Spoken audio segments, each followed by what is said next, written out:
सभी को सादर नमस्ते। सनातन वैदिक धर्म यूट्यूब चैनल में आप सभी धर्म प्रेमी सज्जनों का हार्दिक अभिनंदन है। मित्रों, हम सेवा, व्रत, साध्य और साधना इस सीरीज में एकनाथ रनाडे जी द्वारा दिए गए शिविर के अंदर जो लेक्चर्स हैं उनको क्रमवार पढ़ रहे हैं।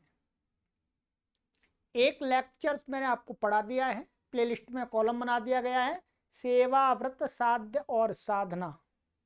ठीक है, उसी में आपको ये सभी लेक्चर्स 40 लेक्चर्स हैं, ये आपको क्रमशः मिल जाएंगे। ठीक है, आशा है अच्छी बातों को आप अधिक से अधिक लोगों तक पहुंचाएं, इसलिए ही हम परिश्रम कर रहे हैं।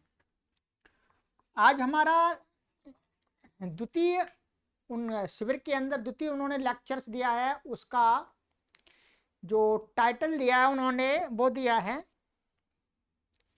आध्यात्मिक और सांसारिक मनुष्य। ये इसका हेडिंग दी है। ठीक है, आइएगा इसको देखते हैं क्या कहते हैं। आज मैं तुम्हें इस केंद्र पर रहने संबंधी कुछ बातें बताना चाहता हूं। जो शिविरार्थी आए हुए हैं, जो रुकेंगे कुछ दिवस तक, तो उनके लिए कह रहे हैं कि आज मैं कुछ तुम्हें ऐसी बातें बताऊंगा जो तुम यहाँ रुकोगे तो वो तुम्हें ध्यान रखना है। ठीक है,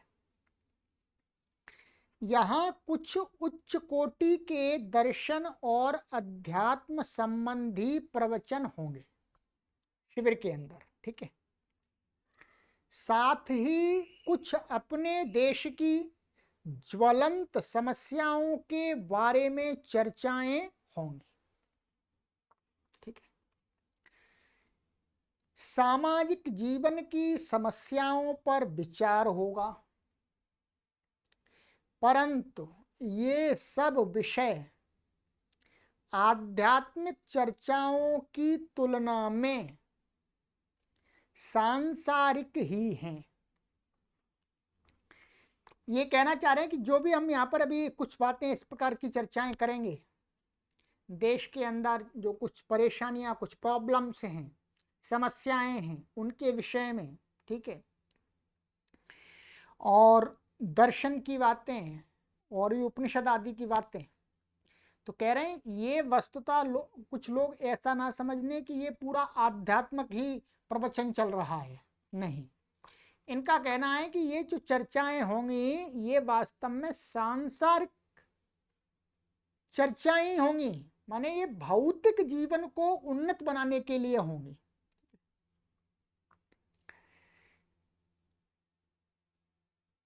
दो चीजें होती हैं, एक भौतिक और दूसरी आध्यात्मिक।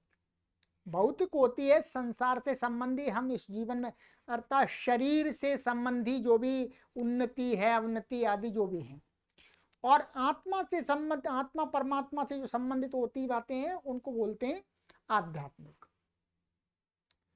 तुम्हारे मन में इस विषय में तनिक भी भ्रम नहीं होना चाहिए, भले ही दोनों एक सी प्रतीत होती हों।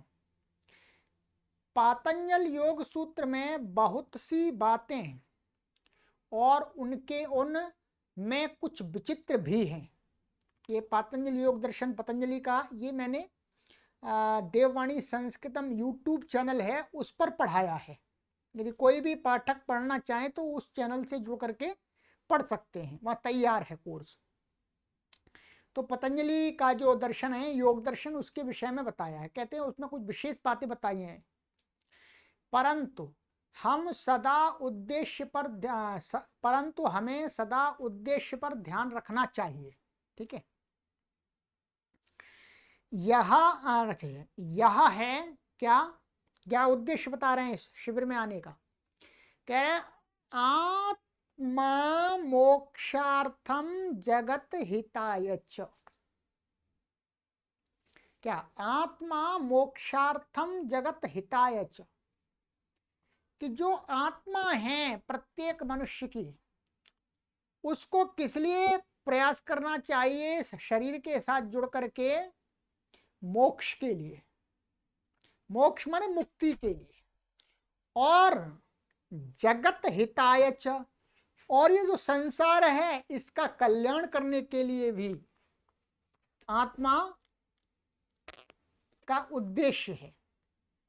आत्मा को जगत हित के साथ साथ में ही मुक्ति के लिए प्रयास करना चाहिए। केवल मोक्ष के लिए ही लगे रहना, जगत हिता है, जगत को छोड़ देना, ये अज्ञानता है।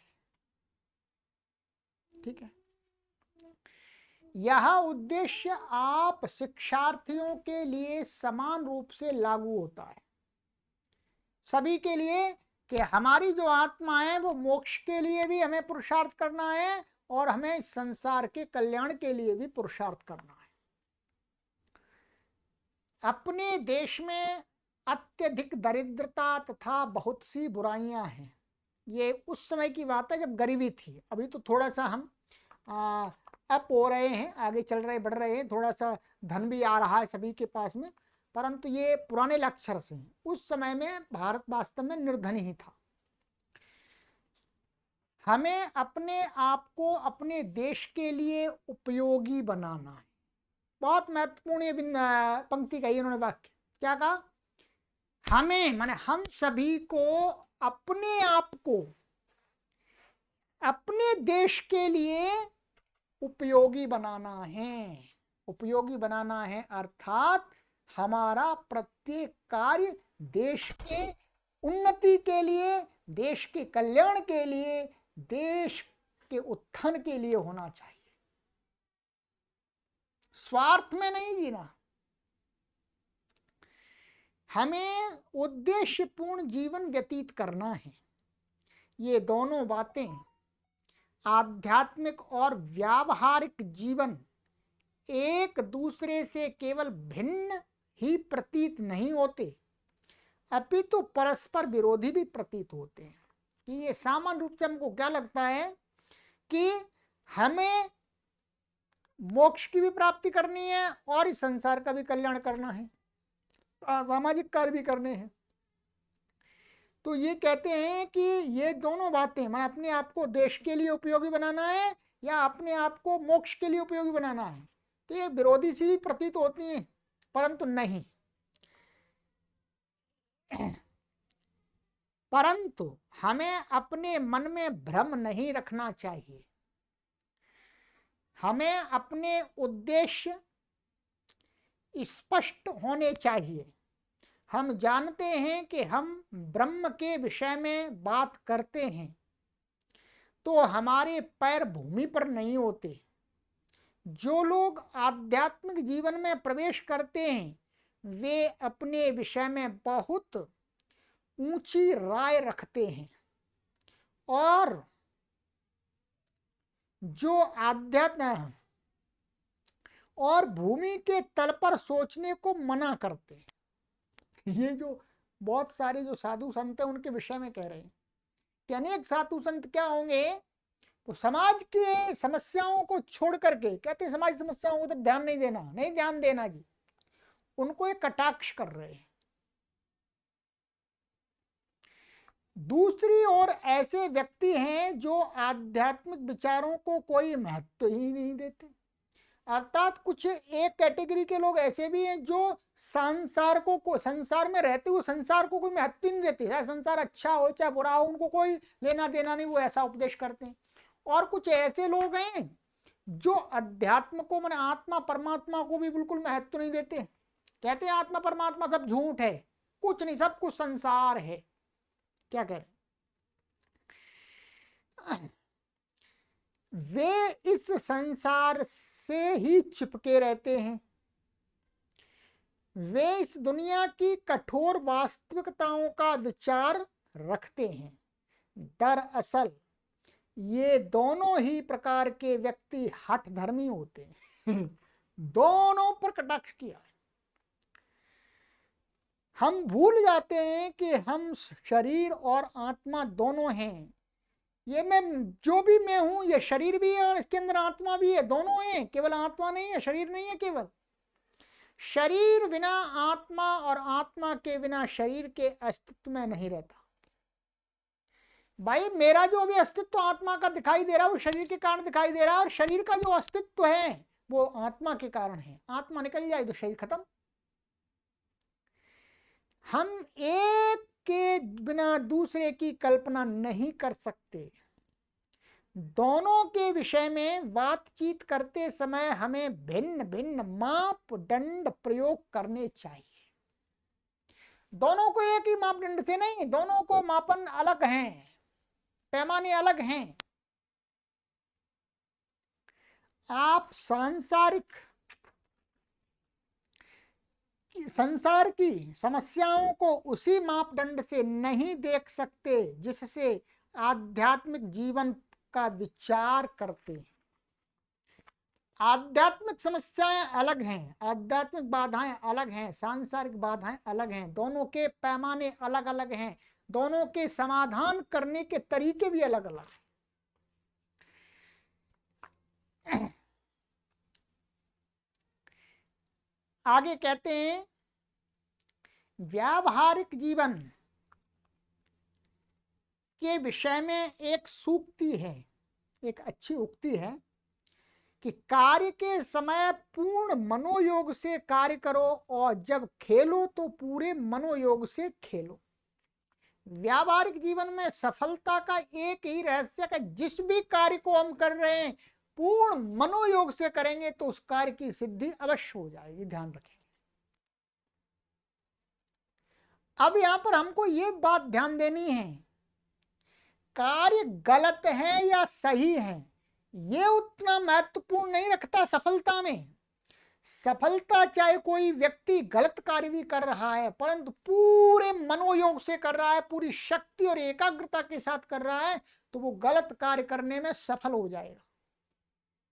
और एक आदमी अच्छा कार्य कर रहा है पर पूरे मनोयोग से नहीं कर रहा है, एकाग्रचित्त होकर के नहीं कर रहा है, तो वो उस अच्छे कार्य को करने में असफल हो जाएगा। ये ध्यान रखिएगा। यही कह रहे हैं कि कार्य के समय पूर्ण मनोयोग से कार्य करो, जब खेलो तो पूरे मनोयोग से खेलो। खेलते समय घर की याद ना आनी चाहिए, परमात्मा की याद नहीं आनी चाहिए। खेलते समय केवल व्यक्ति को खेल ध्यान रहेगा तो वो सफलता हासिल कर लेगा। हमको इन दोनों बातों के अंतर को समझना चाहिए। जो भी कर्म हमने अपनाया है उसे पूर्ण मनोयोग से अच्छी प्रकार करना चाहिए। यदि हम जीवन की वास्तविकताओं को दुर्लक्ष्य करेंगे, माने वास्तविक जो पहलू हैं उनको हम उपेक्षा करेंगे, तो हम असफल रहेंगे। अपने सामने सदैव लक्ष्य रखो और अपने पथ पर दृढ़ रहो। जो व्यक्ति केवल आध्यात्मिक जीवन के प्रति ही समर्पित है वे सामाजिक जीवन के लिए अयोग्य होते हैं। अतः अपने चारों ओर की कठिन परिस्थितियों को समझते हुए हमें उद्देश्यपूर्ण उपयोगी जीवन जीना चाहिए, जिससे जीवन में परिपूर्णता का भाव की अनुभूति हो। यदि हम जीवन की वास्तविकताओं को न समझे और उनमें अपने कार्य को भली प्रकार न समझे तो बहुत हानि हो सकती है। ध्यान रखिएगा, बहुत विशेष पॉइंट की बातें ध्यान रखिएगा। एक बार नागपुर में एक नाटक कंपनी ने कीचक वध नाटक आयोजित किया। नाटक के मध्य में भीम का अभिनय करने वाला पात्र भूल गया कि वह केवल अभिनय कर रहा है। वह इतना अधिक उत्तेजित और क्रुद्ध हो गया कि वास्तव में कीचक का अभिनय करने वाले को जान से मारने वाला ही था। तथा तभी दर्शक दीर्घा मन जो आगे जो बोती है हॉल, उसमें लोगों ने दौड़ करके उस बेचारे कीचक पात्र को बचाया।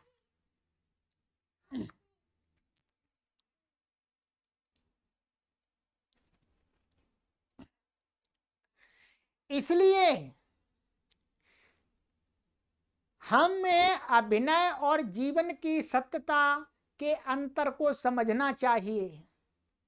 हम अपने अभिनय के साथ तादात्म्य अवश्य स्थापित करें, परंतु उसकी सीमाएं हैं।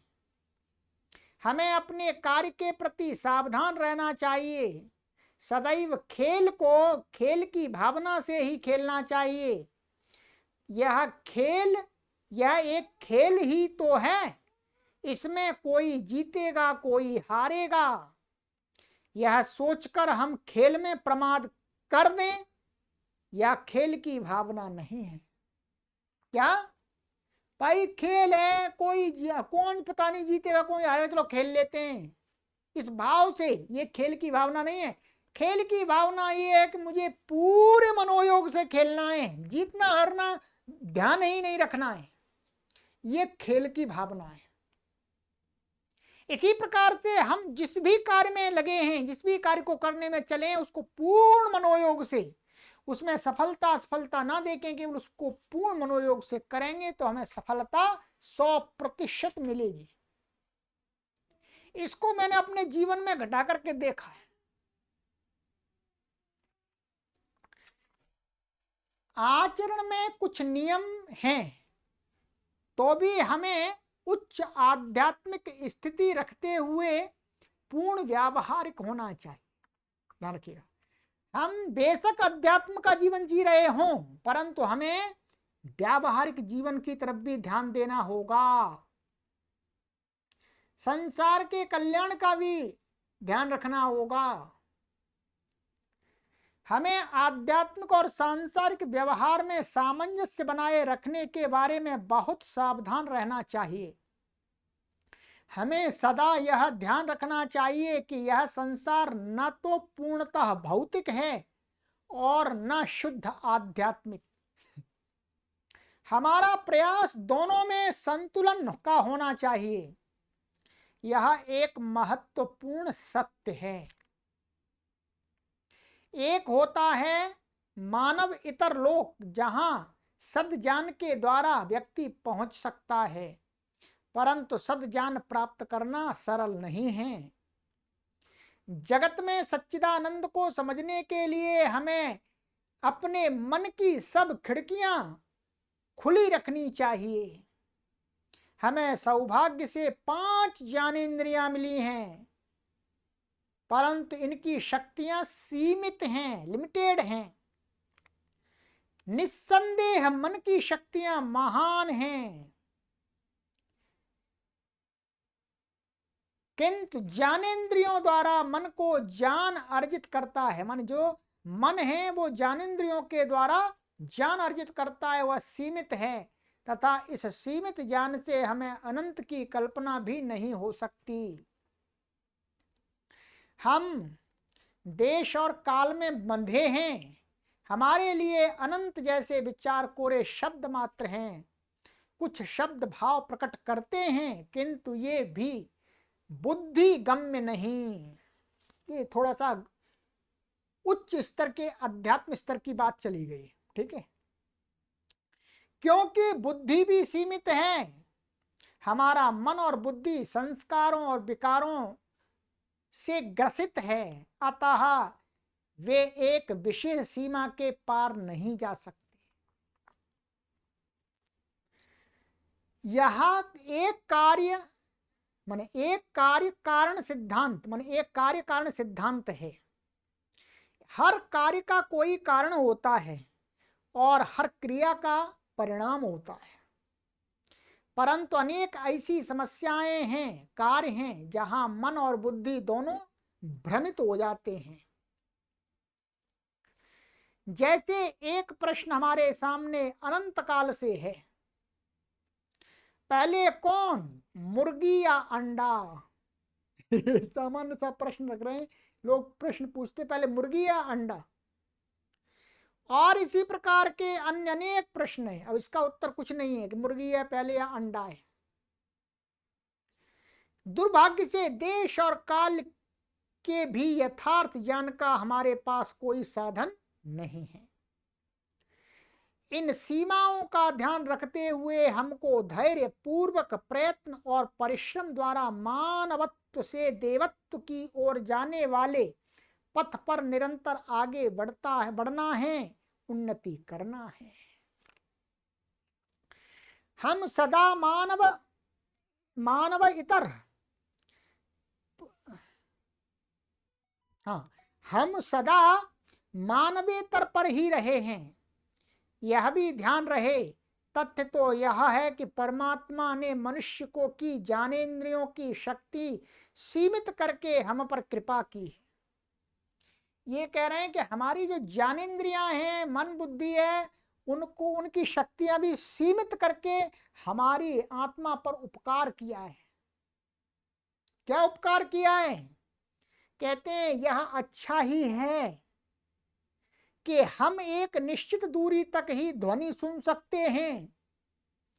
यदि हम बहुत दूर की ध्वनियां सुन सकते तो जीवन बहुत कष्टमय हो जाता। यदि हमारी मनुष्य की कर्णेंद्रिय शक्ति है, यदि हजार हजार किलोमीटर, 2-2, 10-10 हजार किलोमीटर की ध्वनियां सुनने लगती तो हमारा जीवन दूभर हो जाता, सो ही नहीं पाते। कहीं कुछ हो रहा है, कहीं कुछ हो रहा है, सारी ध्वनियां हमारे दिमाग को खराब कर देती है। इसलिए परमात्मा ने हमारी कर्ण इंद्रिय को उतनी शक्ति दी है कि भाई इतनी दूर का ही सुन सकते, अधिक दूर का नहीं सुन सकते। ठीक।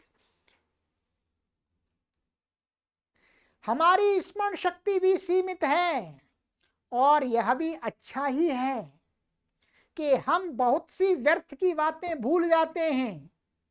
सब अच्छी बुरी घटनाओं की स्मृति यदि रहेगी तो बहुत कष्ट होगा।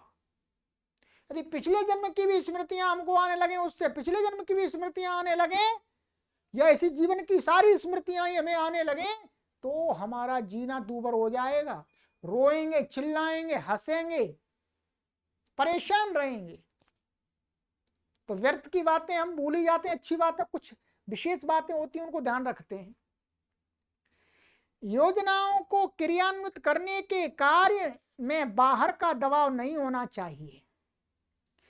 अंतःकरण से ही प्रेरणा और स्फुरण होना चाहिए। इसके लिए हमको अपनी बौद्धिक शक्ति का विकास करना है, जिससे हम चेतना के ऊंचे स्तर पर पहुंच सकें। यह निश्चय करना है कि उच्च स्तर क्या है। एक समस्या है, परंतु हम उच्च स्तर पर जीवन व्यतीत करने की तैयारी में लगे हैं, जो कि जीवन का एक सच्चा और श्रेष्ठ पथ भी है। ठीक है, सरल भाषा है, कोई परेशानी नहीं है। हम पृथ्वी पर रहते हैं, हम पृथ्वी माता के ऋणी हैं। जीवन की सच्चाइयों को ध्यान में रखते हुए उच्च स्तर का जीवन जीने के बहुत अवसर हैं। सच्चाइयों के भी अनेक स्तर हैं, किंतु हमें शांत रहकर कार्य करना है। यही भगवान श्री कृष्ण ने गीता के अंदर कहा है, योगः कर्मसु कौशलम। अपनी क्रियाओं में ठीक प्रकार से लग करके उनको संपादन करना, संपन्न करना ही क्या है, जो कुशलता है, वही योग है। हमको हमें सौंपे गए कार्य का ध्यान रखना चाहिए और उसी के अनुसार कर्म करना चाहिए। इसमें कोई गड़बड़ या परिवर्तन ना हो। आरती करते समय भक्त अपने सीधे हाथ में दीपक रखता है, उसे प्रतिमा के चारों ओर घुमाता है और बाएं हाथ में घंटी लेकर के बजाता है, परंतु उन हाथों के कार्यों को नहीं बदलता। घंटी बजाना, बाएं हाथ से घंटी बजाता है, इससे दिया ऐसे घुमाता है पुजारी, ना ही वह कार्य दोनों हाथों से बारी बारी से करता है। दोनों हाथ अपने अपने कार्य को करते रहते हैं। यही महत्वपूर्ण है। भक्त के मन में इस विषय में जरा भी भ्रम नहीं होता। वो सोचता ही नहीं बस घंटी बज रही है और दीपक कैसे घूम रहा है। तुम्हें भिन्न भिन्न अनुशासनों की शिक्षा दी जाएगी शिविर के अंदर। इसके लिए तुम्हें उचित परिप्रेक्ष्य का ध्यान रखना चाहिए, उसी के अनुसार कार्य करना चाहिए। किसी भी क्षण तुम्हें संतुलन का भाव नहीं छोड़ना चाहिए। यह सब परमात्मा की सृष्टि है और हम सब पथिक की तरह इस दुनिया में रह रहे हैं। इस संसार को किसी न किसी दिन हमने छोड़ना ही है, सभी को छोड़ना है।